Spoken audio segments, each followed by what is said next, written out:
Même pour ton prédicateur, pour ton père, ton président, Dieu ordonne. Et c'est ça. Voilà. Donc pour la Bible, c'est comme ça. Si c'est les gens qui ont voté le truc, on va remettre en cause. Vous voyez quelqu'un citer une thèse en disant que les pères de notre église, Ellen G. Wadu écrit quelque chose, il a fait l'erreur. Donc revenons ça. Quelqu'un dit que oui, il a l'erreur. Voyons cela. Une réunion se fait. Subitement on sort que nous décidons. Ça va créer les dissidences. Les gens vont se on va conservateur. Vous allez entendre maintenant église évangile, église 7e jour orthodoxe. Donc ceux qui gardent la tradition, même entre eux, on peut se séparer. Le principe, le progressisme, voilà, nous progressons dans la modernité. Le principe de dénomination est simple. Comme tu t'es divisé, tu vas continuer à te diviser. C'est simple. Il n'y a aucune dénomination qui restera stable. Jamais. C'est le principe là-bas. Parce que dénomination veut dire diviser. C'est clair. Dénomination, ça veut dire synonyme de division. Quand la première dénomination, c'était quoi? Catholique. Après, qui s'est divisé? Les protestants, non? Ils protestent, non? Qui continue à protester? Les luthériens sont sortis de là, non? Donc, vous prenez la dernière église pentecôtiste, vous mettez sur la main. Vous prenez l'autre, vous mettez. Comment on prend un petit plan, on met dans les grands. Tu continues à prendre. Tu continues à prendre. Sainte église, tu mets. Tu vas te retrouver à l'intérieur de l'église catholique. C'est pour ça qu'il parle d'enseignement que c'est que tu es l'église catholique miniaturisée. C'est pour ça qu'il dit cela.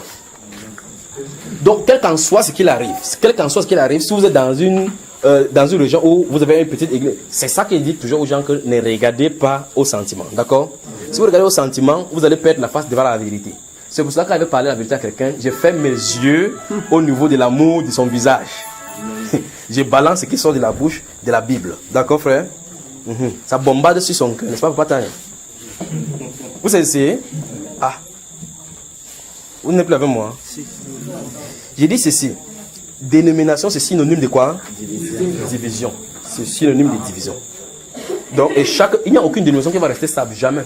Vous ne verrez aucune dénomination qui est restée stable. Et elles ne pourront pas rester stables jusqu'à ce que notre Seigneur vienne.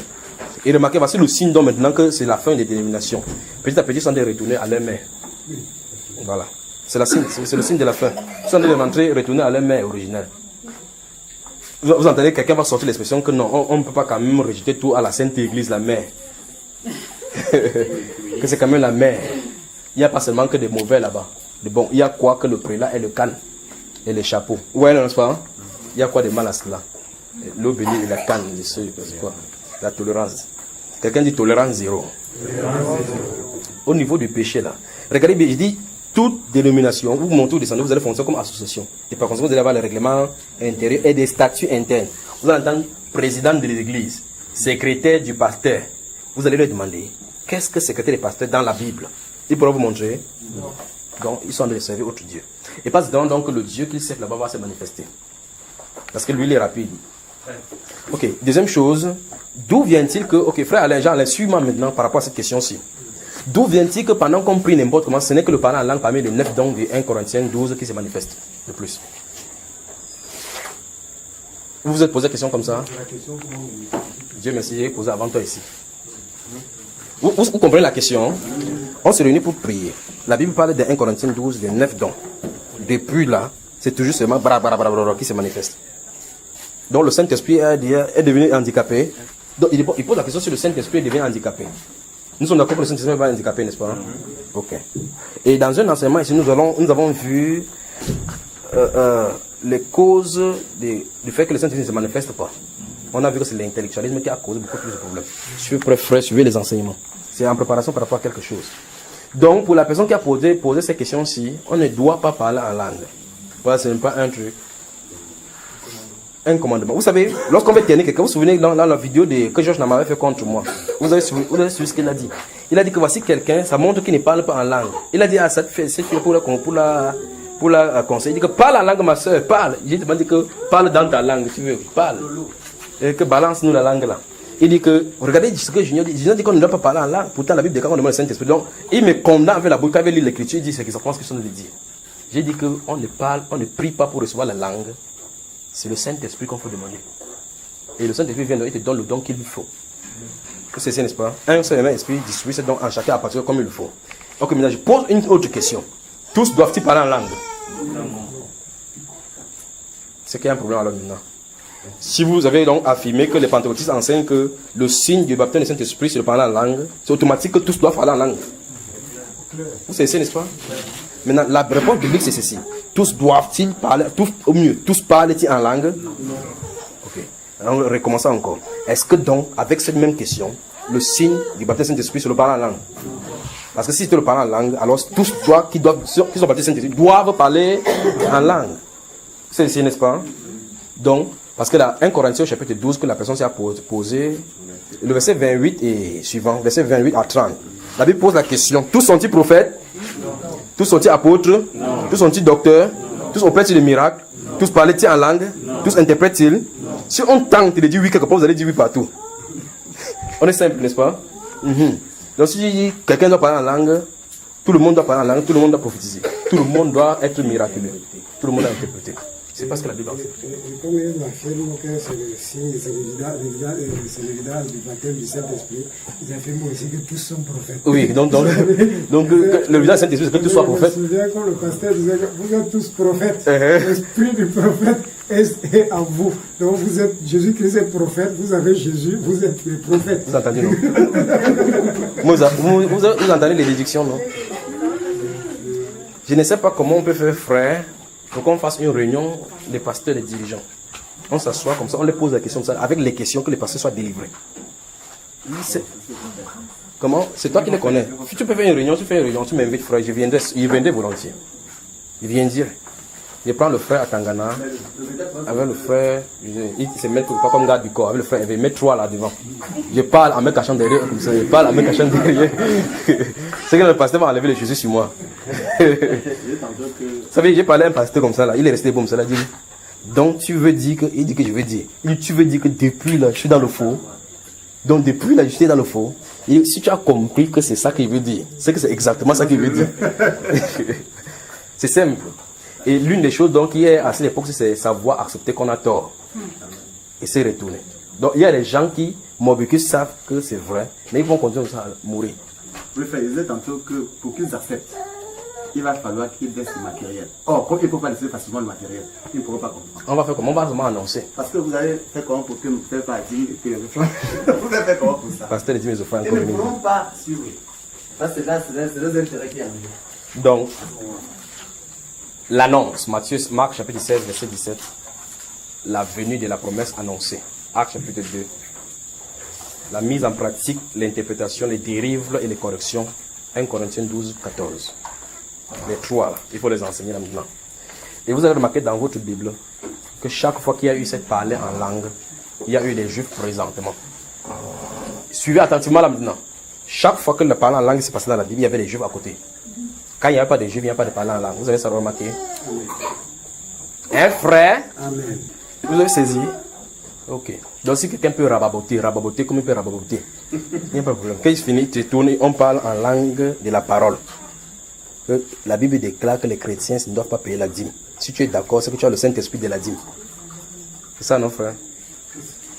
Que Dieu vous bénisse. On peut avancer. Donc, je crois que cette personne a l'avant-goût sur ce qui va arriver. Alors, que faire si on en est bavarder ces choses-là? Je peux arriver au niveau de la réponse sur 2 volets. Les 2 choses l'une. Soit la personne ne parvient pas juste à accepter ce que je viens de dire, que c'est étant comme la vérité. N'est-ce pas? Vous me saisissez? Il dit que pendant que, si la personne qui a déposé cette question, si c'est tout au milieu de nous, il peut prêcher comme ça là, jusqu'à présent, la personne ne conçoit pas que c'est vrai ce que je viens de dire. Voici ce que la personne va faire sur 2 volets pour l'aider. 1. Si cette langue est de Dieu, demandez l'interprétation. Si l'intention ne vient pas, arrêter. Parce que tu peux ouvrir ta bouche en train de dire, je maudis juste ce que je crois que c'est vrai, sans te rendre compte. Et si tu ne sais pas, il faut mieux d'arrêter. Parce que tu arrêtes de parler, il n'y a pas quoi que ce soit de plus ou bien de moins dans ta vie spirituelle. Or, ce qu'on a dit aux gens, c'est que quand tu parles en langue, plus tu parles en langue, plus tu gonfles spirituellement. C'est vrai ou c'est pas vrai? Dans une prière en langue maintenant. Que prier en langue maintenant, c'est le moment. Et on fait entrer les démons en scène. Alors la question se pose. L'autre dit que non, quand tu veux prier, tu ne sais pas ce que tu vas dire, tu parles en langue, ça l'esprit intercède pour toi. C'est ça? Vous parlez. Où est-ce que c'est écrit dans la Bible? Où est-ce que c'est écrit? Donc, il dit cette chère personne-ci, 2 volets. Soit la personne ne parvient pas à saisir, d'accord? Et dans ce cas, il dit pour l'aider. avance avec cela en demandant à Dieu l'interprétation. Si Dieu ne donne pas l'interprétation, comme il a donné aussi l'autre facilement, arrêtez. C'est même pas Dieu. Parce que c'est écrit dans la Bible que celui qui prie cette chose-ci, prie pour avoir le don d'interpréter. Pour que tu saches ce qu'on a dit. Parce que la deuxième chose, c'est ceci. Tu continues seulement à parler et à voir comment ta vie spirituelle sèche tout simplement. Parce qu'on est allé à la perfection là. Voilà les deux façons pour aider cette personne. D'accord? Dieu veut l'expression de notre cœur. Imaginez seulement que si vous êtes mis à genoux, pendant que vous allez faire et que vous allez faire ça, là, vous incitez le Seigneur. Qu'est-ce que vous allez faire?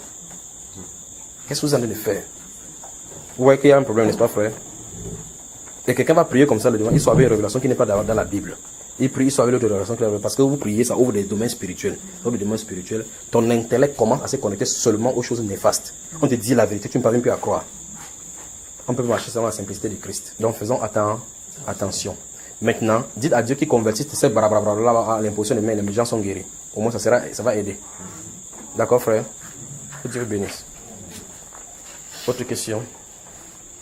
Remarquez très bien, vous vous tenez là comme ça, on touche, les gens tombent. Quelqu'un devait être livré. Et le pasteur dit que non, il a reçu le Saint-Esprit. Le démon de crier qu'il veut sortir, mais je vous insulte, si vos mamans, en cette langue-là, on dit que c'est le Saint-Esprit, après c'est le Saint-Esprit. Je l'ai comme ça, dit, oh, mais tu ne peux pas agir parce que c'est les gens, chez les gens. Est-ce que c'est? Je me souviens une conférence qu'on a organisée ici au centre de Barnabas, je ne sais pas à quelle année. C'est Olivier Dongo qui avait apporté, fait cette conférence, il y avait Djibo là-bas et autres. Djibo a fini de prêcher, il a donné le micro à Dongo, Dongo m'a donné le micro, il a commencé à prier. Vous savez, quand l'homme veut faire sa chose, tu étais là, à Barnabas, non, tu n'étais pas encore là. Tu étais là à Barnabas, voilà, tu as su ce qui s'est passé, tu as vu ce qui s'est passé. Donc, il a fini de prêcher, vous savez, quand on s'implique tous les ans, quand Djibo est sorti, il a entendu comment il commence à prier, il dit que le petit là, il peut. Vous savez, le petit là, il peut. Donc, moi, ça m'a dit que non, celui-là, c'est un feu là-dedans. Il m'a dit dans mon cœur qu'il fallait qu'il rentre voir encore ses clients qui étaient au sol. Tout le monde était au sol. Alors, tout le monde était au sol. Comme l'autre Ndongo devait présenter son émission, vous appelez ça, c'était son tour de passage. Son truc. Il est venu là, pris l'autre micro. Pendant qu'ils sont regardés dans les salles du monde, il s'est dit que, il dit, écoutez bien, c'est là, il veut vous parler de ces choses spirituelles. Il dit, vous êtes tous libres au nom de Jésus. Jésus qui ne se battait pas avec les démons. Et je regarde, les démons font, s'asseoir. C'est terrible, frère, c'est terrible. Pourquoi? Il faut qu'on annule sur la délivrance pour que je montre ma connaissance. J'ai dit aux gens que, regarde cette fille ici, celle-là dit que je vais les voir de l'autre côté. Ils sont venus, ils disent que, ok, priez pour elle. On a prié. Beaucoup ont été libérés de l'asthme et autres. Il a dit que, vous voyez, ce qu'on a prononcé, qu'elle était libre. Et c'est comme ça qu'on fait dans les assemblées. Les gens rentrent possédés. On dit qu'ils sont libres. D'autres tombent. Maintenant, il a reçu le Saint-Esprit. C'est le Saint-Esprit. Saint-Esprit comme ça. Si vous priez quelque part, quelqu'un tombe, il commence à faire continuer en disant que je te commande au nom de Jésus de Nazareth. Sors, toi qui bavardes là. Le Saint-Esprit, son Saint-Esprit va sortir. Vous allez dire si c'est normal que le Saint-Esprit cherche le Saint-Esprit. Voici la chose. Maintenant, il va vous montrer là où le piège est entré. Le simple fait qu'on vous a conditionné, que vous savez déjà que l'enseignement est entré, que le signe du baptême Saint-Esprit se parle en langue, vous montez, vous descendez un temps, votre bouche va bouger. À un moment donné, on dit que non, ça croit, où ça va la bouche, on va parler, pas vrai? Mais frère, c'est quelle Bible là alors dans ce cas? C'est quelle Bible alors? Comment faire? Bouge pas. L'autre, à un moment, on boit l'eau que ça délie. Hein, frère? Il boit le Saint-Esprit. Tu bois le Saint-Esprit. Le Saint-Esprit, c'est l'eau, n'est-ce pas, frère? Alors, quand tu finis de faire comme ça là, il y a un frère qui a été venu, qu'on a tapé sa tête comme ça là. Pourquoi on ne tape plus la tête comme ça fait? Tu vois que voilà, tu as dessus. Quand on tape sa tête, que tu ne veux pas parler ici là. Pêche, faut qu'il parle. C'est pas comme ça. Il dit, ne vous inquiétez, ne soyez pas prêts. Quand le Saint-Esprit se mettra en mouvement, vous saurez qu'il est là. Là, quand vous me posez chaque fois la question que frère, j'ai le Saint-Esprit, vous ne posez plus la question. Quand il va agir, vous saurez. Quand il agit, vous savez, non? Quand tu manges un dolet, tu t'assois tranquillement, tu es sur ta bouche. Même si quelqu'un veut te convaincre que tu n'as pas mangé un dolet, tu sais que tu as mangé quand même le lot. Quand il sera là, tu sauras. Comment l'apôtre Paul peut dire qu'il nous a donné les arts de l'esprit? Comment il peut dire qu'il nous a donné les arts de l'esprit? Le gage de notre héritage. Ceux qui parlent comme ça, ils ne savent pas ce qui s'est passé. Ils savaient littéralement que quelque chose s'est passé dans sa vie. Or maintenant, amusez-vous seulement à regarder maintenant de la bonne façon, la façon que vous avez reçu votre Saint-Esprit, vous aurez qu'il y a quelque chose de faux. Amusez-vous seulement. Tournez-vous seulement derrière, vous aurez honte de cette façon, de cette expérience. Comparez seulement cette expérience avec la Bible et voyez. Pentecôtiste mouillé. Parce que si Dieu fait ces choses-là, de cette façon-ci, Dieu ne peut pas venir dans la confusion. Et s'il fait la confusion, alors il a de confirmer ceux qui renient sa parole. Dieu ne peut pas faire ça. Parce que la Bible déclare qu'il donne le Saint-Esprit à ceux qui lui obéissent. C'est la marque de Dieu là-bas. Une autre personne, tu peux dire que je ne savais pas qu'il devait être pentecôtiste, c'est pas comme ça. Lisez seulement les héros de la foi, lisez Charles Finney, observez la transformation de sa vie et comment il regardait les gens, ils étaient convaincus du péché. Aujourd'hui, déjà, le Saint-Esprit, il vient seulement pour danser. I go dance, I go dance, I go dance, I go dance today. C'est ça qu'on fait, c'est ce que le Saint-Esprit fait aujourd'hui là, pour danser seulement. I go shake, shake, shake, shake, I go shake. Tourne ton mouchoir, c'est pas le mouchoir. Le pasteur profite directement que passe au couloir là-bas, chaque fois le mouchoir 100 francs. Pour qu'on lève le mouchoir à la gloire de Dieu. Vous entendez, chaque occasion, il faut quoi? Mammon. C'est ce qui est au milieu des. De toute façon, si vous voyez l'église de la bonne façon comme le Nouveau Testament, vous n'aurez plus de problème. Si vous voyez la Bible, le vrai problème c'est que tellement on est dans le faux que quand le vrai vient, on ne parvient pas à saisir. On a comme impression que, parce que la question que beaucoup de personnes se posent, donc tous ces gens qui étaient là depuis, mon problème, c'est pas le problème que tu vas poser là-bas. Jésus, quelqu'un a dit à Jésus dans ce Luc-là que, Seigneur, à t'entendre parler là comme ça, y a-t-il que peu de gens qui soient sauvés? Il n'a pas dit oui, il n'a pas dit non, il a dit efforcez-vous d'entrer. Donc laisse des gens, peu de gens qui sont sauvés. Si c'est peu, ce n'est pas ton problème. Efforce-toi seulement à entrer. Donc que chacun se débrouille à être d'abord dans le vrai. Dis à ton voisin, débrouille-toi. Quand tu fais ce que la Bible dit. Parce que, tu vois, quand tu prends comme ça, on dit maman, les gens périssent là dehors. Tu es d'abord dedans d'abord. Vous saisissez ce que l'on dit, n'est-ce pas? Vérifie que tu sois déjà en lieu sûr. On ne peut pas commencer à. On est dans le trou comme ça, on se bat dans le trou pour sortir. On cherche comment on va grimper sur le trou. Tu dis que, mais vous souffrez ici dans le trou, hein. Vous souffrez dans le trou comment? Il faut que chacun sorte du trou. Tu sauras comment l'envoyer. C'est à quoi qu'il faut envoyer sur l'échelle. Il faut amener le secours. On se comprend? Voilà. Alors la Bible déclare, ôte premièrement la poutre qui est dans ton œil. Alors tu verras la paille qui est dans l'œil de ton frère. Il ne faudrait pas que tu avances vers quelqu'un pour te dire que vous êtes les pentecôtistes, vous êtes ici. C'est pas pour cela que nous sommes là. Nous ne sommes pas là pour la confrontation de la guerre. Si Dieu veut sauver n'importe qui, il va sauver. Nous sommes ici pour dire que nous sommes un peuple saint. La Bible est claire. Vous êtes une race élue. Un sacerdoce royal. Un peuple saint. Une nation. C'est pas ça, frère. Alors, comprenons ce que vous avez dit, vivre en roi. Vivre en sacerdoce royal. Vivre en peuple saint. C'est ici que Dieu nous attend. Il ne s'agit pas de démontrer la connaissance, il s'agit de vivre la vie de Dieu. Et quand tu vis la vie de Dieu, l'apôtre Pierre dit que et vous pouvez répondre à qui demande l'expérience qui est en vous. Alors maintenant, est-ce que l'expérience est en nous? On dandine, pas vrai? Non, on te pose la question, quelqu'un peut te poser 3 questions comme ça, tu rentres encore, tu doutes. Donc ça veut dire que l'expérience n'est pas encore assise. C'est n'est-ce pas, frère? Donc que Dieu vous bénisse. Autre question? Donc faites attention de parler en langue. Les choses, repentez-vous tout simplement et avancez. Repentez-vous et arrêtez les bêtises là. Même si la langue fait tais-toi. Ça va se taire. Vous allez voir que vous ne pouvez pas commander au Saint-Esprit de se taire. Le Saint-Esprit fait le désordre. Vous dites que, il dit ici, que si quelqu'un croit être prophète, qui reconnaît que c'est un commandement du Seigneur. Et s'il y a-t-il quelqu'un qui peut connaître le commandement du Seigneur que le Seigneur lui-même, et il parle au travers de toi, il désobéit à ce commandement. Quelque chose ne va vraiment pas. Que celui qui parle. L'autre dit que non, quand il parle, il ne sait même pas qu'il est en train de parler. Pourtant, c'est toi qui dis que quand il veut intercéder, il est pris en langue. Finalement, c'est quoi? Tu sais ou tu ne sais pas finalement? Quand on dit que prie maintenant en langue, qui décide de prier? Il dit qui décide de prier? Ah. Et voici encore notre subtilité. Et c'est ça les séminaires. Quand vous priez en langue, vous donnez à une langue que Satan ne peut pas entendre. Vous avez dit que c'est la langue des anges, non? Satan n'était pas un ange. En tout cas, il a oublié le dialecte qu'il avait en haut là-bas. Quand on prie en langue comme ça, pour que ta prière va directement à Dieu qui ne comprend pas. Qui ne comprend pas. Que c'est pour coder la prière. Vous m'amusez. Vous voyez des choses comme ça, vous demandez à quelqu'un où est-ce qu'il va chercher ça. Alors, ça commence à poser des problèmes. En quelle langue Daniel a-t-il prié pour que Dieu envoie les anges? En quelle langue? Quand l'ange est descendu, Satan l'a bloqué comme ça, il n'est pas toujours arrivé. Ou bien il fallait qu'on fasse comme ça, il prie en langue pour qu'on envoie en secret en mission secrète. Puis il faut qu'on prie en langue, la langue des anges. Et Satan était un ange avec ses anges. Donc tu pries comme ça, en fait tu parles dans la même langue pour qu'il puisse saisir. Ah, que Dieu nous vienne en aide, n'est-ce pas, frère? Que Dieu nous vienne en aide. Donc on va revenir sur l'enseignement sur le parler en langue. Alors maintenant, la Bible ne parle pas du parler en langue, la Bible parle du parler en langue étrangère. C'est ça le problème maintenant. La Bible parle de parler en langue étrangère.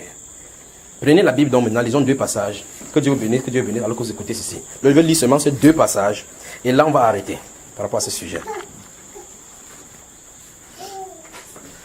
Prenez 1 Corinthiens chapitre 14. Je sais que vous ne pouvez pas lire, d'accord? Dès que vous voulez, vous pouvez pas lire.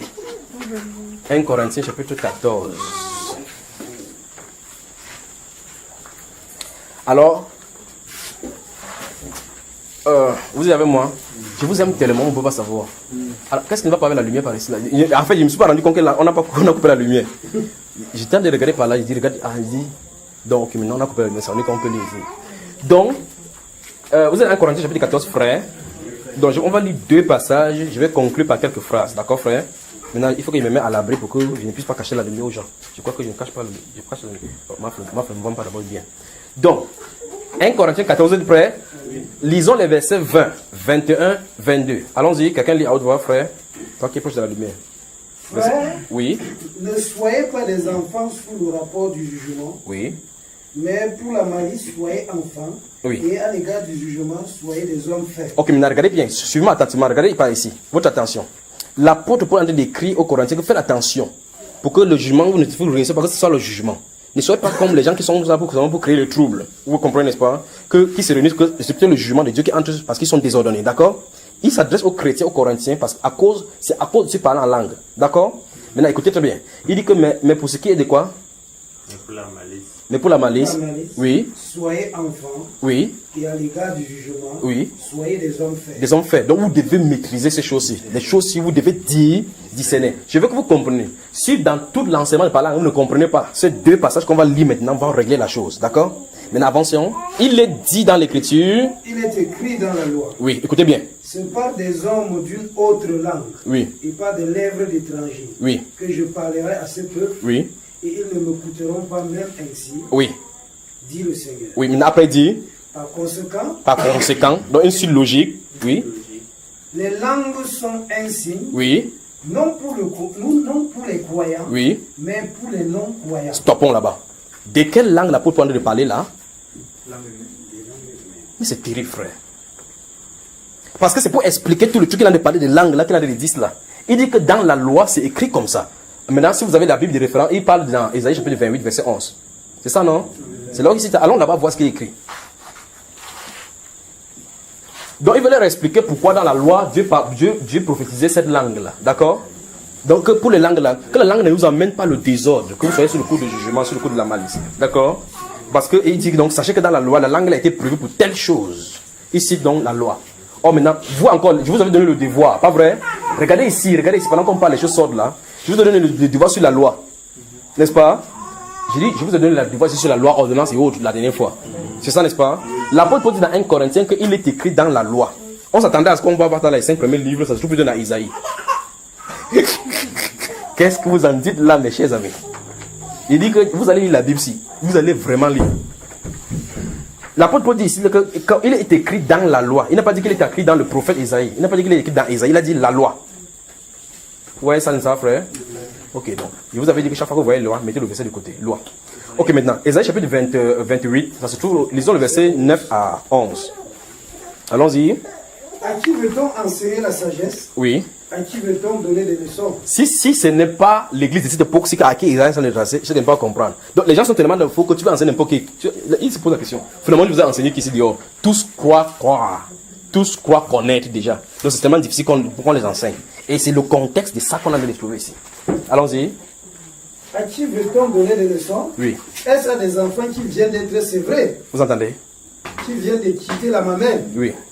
Car c'est précepte par Sur règle. Précepte sur précepte. Oui. Règle sur règle. Si ce n'est pas ça aujourd'hui, dites-moi. Dites-moi. Attendez. Ce n'est pas des règlements intérieurs que chacun a ici aujourd'hui. Ce n'est pas dans le contexte que les gens ont prophétisé. Oh frère, c'est terrible. Un peu ici. Un peu ici. Un peu là. Nous croyons ici au niveau de la dîme. Nous prenons pas ici. Là, il y a les habits sacerdotaux. Nous croyons pas un peu par ici. Un peu par ici. Un peu par là. Et il dit que quand on fait ces mélanges là. Eh bien, c'est pas des ok, maintenant. hommes. Écoutez maintenant. Écoutez, il dit, eh bien, c'est Eh bien, c'est pas des hommes. anges. Eh bien, C'est pas des anges. Eh bien, c'est pas Des anges. hommes aux lèvres balbutiantes et au langage Baba. Stoppons là-bas. Remarquez la façon que l'apôtre Paul a dit là-bas. L'apôtre n'a pas écrit, n'a pas dit baba. C'est ça, non? Et quand l'apôtre Paul a cité, il n'a pas dit baba. Il a dit quoi? Les lèvres d'étrangers. Et au langage non, c'est pas ce qu'il a dit. Il dit ce que l'apôtre Paul a cité. Hein? Balbutiant. Que je parlerai à ce peuple. Maintenant, ici, il dit que c'est au langage barbare. baba. Maintenant, revenons à 1 Corinthiens 14. Gardez le doigt là-bas. 1 Corinthiens. Ok, maintenant, regardez bien. Écoutez très bien. Nous sommes d'accord que Esaïe parle de langue baba. N'est-ce pas? Et on a dit que Esaïe parlait comme ça. L'apôtre Paul parlait que Esaïe parlait comme ça. Il parlait de parler en langue qui devait arriver dans l'église. Dans les langues étrangères de d'autres peuples. Avançons là, on s'est arrêté au verset 22. Avançons parce que l'apôtre Paul va avancer. On ouvre les babas. 1 Corinthiens 14. Tu y es, frère? Par conséquent, oui. les langues sont un signe, oui. Non pour les croyants, oui. Mais pour les non-croyants. Oui. La prophétie, oui. Au contraire, est un signe, non pour les non-croyants, mais pour les croyants. Donc, normalement, le c'est authentique, on est baptisé, c'est qu'on fait quoi? On prophétise. Ok, bon, maintenant, c'est bon. Là, maintenant, allons-y. Si donc, oui. Dans une assemblée de l'église entière, oui. Tous parlent en langue, oui. Et qu'ils surviennent des hommes du peuple ou des non-croyants, oui. Ne diront-ils pas que vous êtes fous? Donc finalement, on peut dire que les pentecôtistes sont les faux. C'est pas nous qui dit, c'est qui dit? C'est pas ça, Jean-Alain. Donc l'église pentecôtiste, c'est l'église des fous. Je ne sais pas si c'est la Bible qu'on lit. Bah, de toute façon, avançons, frère. Mais si tous prophétisent, oui. Et qu'ils surviennent quelques non-croyants, oui. Ou un homme du peuple, oui. Il est convaincu par tous. Vous avez vu ces choses-là au milieu de nous chaque fois, n'est-ce pas? Avançons. La Bible ne peut pas mentir. Quand tu parles des problèmes des gens, tu parles directement. Quelqu'un dit que ici, il faut faire attention. Vous voyez, les gens se retirent tranquillement. À ce rythme aussi, on peut dénoncer mon péché ici. Donc, que chacun cherche sa route. Oui, avançons ici, frère. Il est jugé par tous. Tu entends ça? Les secrets de son cœur sont dévoilés. Vous entendez ça? N'est-ce pas meilleur que l'église est ceci? N'est-ce pas meilleur que l'église est ceci? Donc, qu'est-ce qui ne va pas avec les gens alors? Avançons, frère. Les secrets de son cœur sont dévoilés de telle sorte que, tombant sur sa face, oui. Il adorera Dieu. Donc, le meilleur donc, qui peut amener l'homme à se prosterner. Briser de son orgueil devant le Seigneur. N'est-ce pas ça qui est meilleur? Avançons, frère. Il adorera Dieu et publiera que Dieu est réellement au milieu de vous. N'est-ce pas ça que nous reprenons aussi chaque fois? Avançons, frère. Que fait donc, frère, lorsque vous vous assemblez, oui. Les uns ou les autres parmi vous ont-ils un cantique, oui. Une instruction, oui.